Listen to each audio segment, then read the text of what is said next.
My journey was full of adversities, tears, and great loss, but I have found a deeper faith and determination. I can do all things. I clearly remember the day when I wanted to be a teacher. In middle school, I was involved in a student program and tutored children in a low-performing class. I was paired with a boy in a second grade that did not know how to read. After working with him for several days, I will never forget the first sentence he ever read, "The cat in the hat." The look on his face demonstrated how proud he was, and so was I. Fast forward 20 years. I am now married to a wonderful man of 15 years that has encouraged me throughout my entire journey. I had to pause my dream of furthering my education when I became a mother of 3 wonderful children, Christopher, Jonathan, and Megan.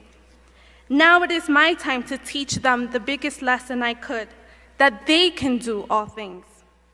As soon as my youngest turned 7, I knew it was finally time for me to go back to school. I was looking for something that was flexible enough for me to take my kids to and from school, and that was recognized by the state of New York.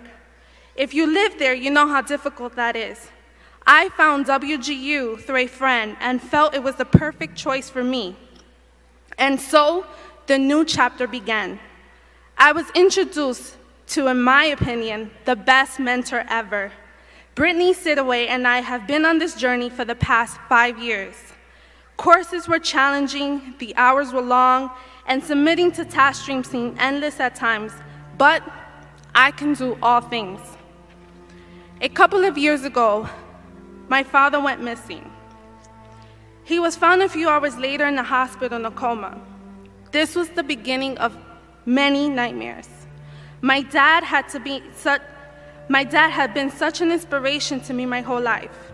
He had been forced to leave school to work in the fields in Puerto Rico to provide for his family. It was painful to see my hero in this condition. My mother also struggled to see my dad in this way, but she was always the strongest person I've ever known. She was a stay-at-home mom of 4, raising us in one of the worst parts of New York. She finished high school but did not go to college. But despite that fact, she was the one that molded my love for teaching. Even when, in 2003, she was diagnosed with stage 4 breast cancer. And though the circumstances seemed grim, she pressed on, determined to live. She molded that despite illness, difficulties, or lack of education, we can do all things. Her strength came through once again during my dad's illness, and with our faith that we were able to comfort each other. A few weeks later, we were told that my 10-year-old son needed open heart surgery. Feeling helpless and defeated, my son, facing incredible circumstances, became another one of my heroes in that moment. I remember being in the hospital room those days after surgery. The only distraction was my laptop and my schoolwork. I had to keep pressing through and show my son that we can do all things, that this would not defeat us.